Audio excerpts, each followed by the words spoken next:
Meanwhile, your kitchen is most likely to be the scene of a fire in your home. Food left cooking unattended, perhaps on the stove or in the oven, causes more fires than anything else here in Alabama. After that, your electrical system poses the biggest threat. Wiring caused 5 deadly fires in 2012. So looking for ways to prevent that, certainly. Well, CBS 42's Mike McClanahan met with some experts today. And Mike, what advice do they have for homeowners and renters?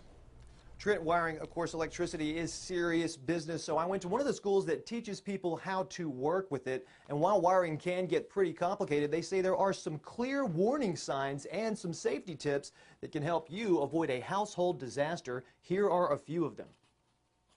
The Birmingham Electrical Joint Apprenticeship Training Committee teaches people how to become electricians, but they say there are some things everyone should understand.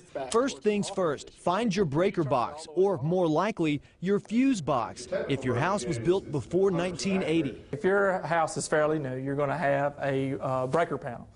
A breaker panel is designed for overcurrent protection. If there's a problem, it kicks off.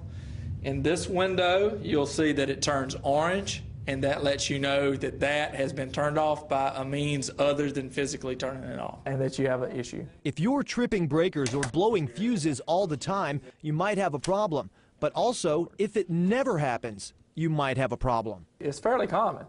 If your breakers never trip and your panel is of an older installation, you need to call a contractor to check it out, just to see if it's acting properly. Some boxes have a reset switch on each breaker. They also appear on some power outlets in wet areas like bathrooms. It's an extra layer of protection. You'll see a reset button and a test button. Once you hit the test button, if you plug something into the outlet, it shouldn't work. Once you hit that test button, it pulls all the energy off. And then when you reset it, it restores it to its potential. If you ever feel heat coming off of a light switch panel or an outlet, that's a warning sign that you need to get it checked out. And the Birmingham Electrical JATC says you should only call a licensed electrician if you do. Now, lastly, another thing you need to understand is where the main power shutoff to your house is in case you need to cut the electricity off completely.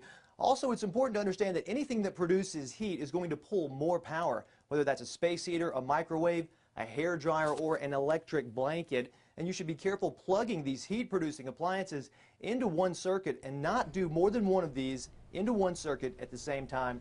Also, they say don't plug them into extension cords. Back to you. All right, great tips, great information. Mike, thank you. For so many people tonight trying to stay warm and do it safely, that's Mike for us live in Birmingham.